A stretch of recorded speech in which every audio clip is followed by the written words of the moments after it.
सरताज वसीम, जिनकी तख्लीकी सलाहियतों की जितनी तारीफ की जाए कम है। कराची की सॉफ्टवेयर इंजीनियर ने मुल्क का नाम रोशन किया है वाशिंगटन में रोबोटिक मुकाबलों के लिए बतौर जज मुंतखब होकर।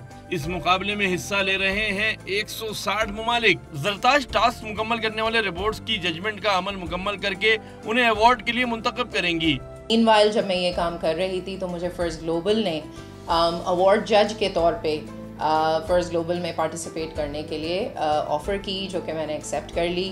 और वहाँ पे पाकिस्तान को, पाकिस्तानी ख़वातीन को इंटरनेशनली रिप्रेजेंट करके मुझे बहुत खुशी होगी।